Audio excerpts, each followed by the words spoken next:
Hello friends, പുതിയൊരു വീഡിയോയിലേക്ക് എല്ലാവർക്കും സ്വാഗതം. നമുക്കിന്ന് തേങ്ങ വറുത്തരച്ച ഒരു തെരണ്ടി കറി ഉണ്ടാക്കാം. അതിൽ വേണ്ട ഇൻഗ്രീഡിയൻസ്: ഉള്ളി, വെളുത്തുള്ളി, ഇഞ്ചി, പച്ചമുളക്, തേങ്ങ, കുടംപുളി, കറിവേപ്പില. അത് നന്നായിട്ട് കഴുകിയെടുത്ത തെരണ്ടിയാണ്. നന്നായിട്ട് ചൂടുവെള്ളമൊക്കെ ഒഴിച്ച് ഉപ്പൊക്കെ ഇട്ട് നന്നായിട്ട് കഴുകിയെടുക്കണം. കാരണം ഇതിന് തെരണ്ടിക്കൊരു ബാഡ് സ്മെല്ലുണ്ടാവും. അപ്പോൾ നന്നായിട്ട് കഴുകിയെടുക്കേണ്ടതാണ്. അതിനൊക്കെ ആവശ്യമുള്ള ഉപ്പും മഞ്ഞൾപ്പൊടി, മുളക് പൊടിച്ച് 1/4 സ്പൂൺ മഞ്ഞൾപ്പൊടിയും 1/2 സ്പൂൺ മുളക് പൊടിയും, ആവശ്യമുള്ള ഉപ്പും, ഇഞ്ചിയും, പച്ചമുളക് 4 പച്ചമുളക് കീറിയതും, 2 കുടംപുളി ഇവിടെ ഇട്ടിട്ടുണ്ട്. നിങ്ങൾക്ക് പുളി ഇഷ്ടമുള്ളതനുസരിച്ച് പുളി ഇടാവുന്നതാണ്. ഇത് പുളി ഇപ്പോൾ വെച്ച് കൂടുതൽ വേണം, അതായത് രുചി കൂടുതലനുസരിച്ച് നിങ്ങൾ ഓരോരുത്തരുടെ ഇഷ്ടം അനുസരിച്ച് നമുക്ക് ചേർക്കാം. ഇതെല്ലാം ഒന്ന് ആവശ്യം ഒരു ഗ്ലാസ് വെള്ളവും കൂടി ഒഴിച്ച്, പുളി നമ്മളൊരു പാത്രത്തിൽ വെള്ളം ഒഴിച്ചാണ് ഇട്ട് വയ്ക്കുന്നത്. ആ വെള്ളം തന്നെ ഒഴിച്ചാൽ മതി. പുളി ഒന്ന് കുതിരുകയും ചെയ്യും, ആ വെള്ളം നമുക്ക് ഇതിൽ ഒഴിക്കുകയും ചെയ്യാം. നന്നായിട്ട് ഇളക്കി നമുക്ക് ഗ്യാസ് കത്തിച്ചിട്ട് ഒരു 10-15 മിനിറ്റ് അടച്ച് വെച്ച് വേവിക്കാം.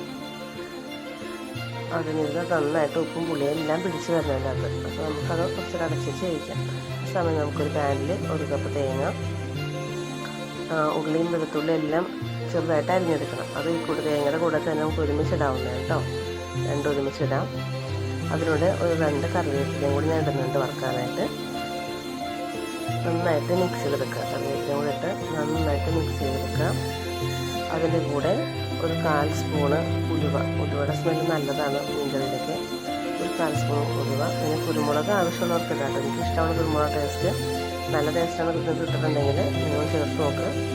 നന്നായിട്ട് മുരിഞ്ഞിട്ടുണ്ട്. ഇപ്പോൾ സമയത്ത് നമുക്ക് 1/4 സ്പൂൺ മഞ്ഞൾപ്പൊടി, 1 സ്പൂൺ മുളക് പൊടി, 1 സ്പൂൺ മല്ലിപ്പൊടി. മുളക് പൊടി എരിവ് ഇതുപോലെ ഞാൻ പറഞ്ഞ പോലെ തന്നെ എരിവ് കൂടുതൽ ആവശ്യമുണ്ടെങ്കിൽ ചേർക്കാം. ഞാൻ 1 സ്പൂൺ മുളക് പൊടി ചേർക്കുന്നുള്ളൂ. കാരണം നേരത്തെ നമുക്ക് അറിയില്ല പച്ചമുളകും മുളക് പൊടി നേരത്തെ ചേർത്തിട്ടുണ്ടായിരുന്നു.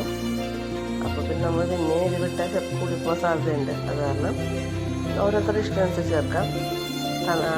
ഈ അരപ്പ് നന്നായിട്ട് ചൂടാറിന് ശേഷം മാത്രം മിക്സിയിലേക്ക് ഇട്ട് നമുക്ക് അരച്ചെടുക്കാവുന്നതാണ്. വെള്ളം ഒഴിക്കേണ്ട ആവശ്യമില്ല. നന്നായിട്ട് നമുക്ക് പേസ്റ്റ് രൂപത്തിൽ നമുക്ക് അരച്ചെടുക്കാൻ പറ്റും. ചൂടാറിന് ശേഷം നമുക്കത് അടച്ച് നന്നായിട്ട് അത് അരച്ചെടുക്കാം.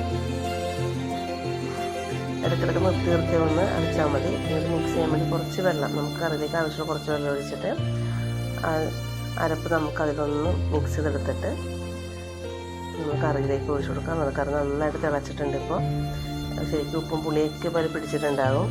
ഈ സമയം നമുക്ക് ഈ അരപ്പും കൂടെ അതിലേക്ക് ചേർത്ത് കൊടുക്കാവുന്നതാണ്. ആവശ്യം വേണമെങ്കിൽ മാത്രം ചാറ് കൂടുതലായിട്ട് വേണ്ടവർക്ക് ഇച്ചിരി വെള്ളം വേണമെങ്കിൽ ചേർത്ത് കൊടുക്കാം. എല്ലാവരും ചേർക്കുന്നില്ല.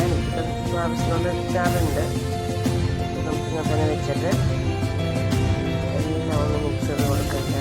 കറിയിലേക്ക് ഫുൾ മിക്സ് ചെയ്ത് കൊടുത്ത് കുറച്ച് കറിവേപ്പിലയും കൂടെ ഇട്ട് ഒരു 10-15 മിനിറ്റ് ഒന്ന് വേവിച്ചെടുക്കാവുന്നതാണ്. അടച്ച് വെച്ച് വേവിക്കാൻ ലോ ഫ്ലെയിമിൽ വേണ്ട വേവിക്കാനായിട്ട്. ലോ ഫ്ലെയിമിൽ 15 മിനിറ്റ് വേവിച്ചെടുക്കാം. ഈ സമയത്ത് വെളിച്ചെണ്ണ ഒഴിക്കുന്ന ഇഷ്ടമുണ്ടെങ്കിൽ വെളിച്ചെണ്ണ ഒഴിക്കേണ്ട ആവശ്യമില്ല. ഇതാണ് തേങ്ങയിൽ നമുക്ക് വെളിച്ചെണ്ണ ഓൾറെഡി കറിയിൽ വരുന്നതാണ്. നന്നായിട്ട് പെണ്ണൊക്കെ തെളിഞ്ഞിട്ടുണ്ട്. നമ്മുടെ വറുത്തരച്ച തെരണ്ടിക്കറി റെഡിയായിട്ടുണ്ട്. അഭിപ്രായങ്ങൾ അറിയിക്കാം. Thank you for watching.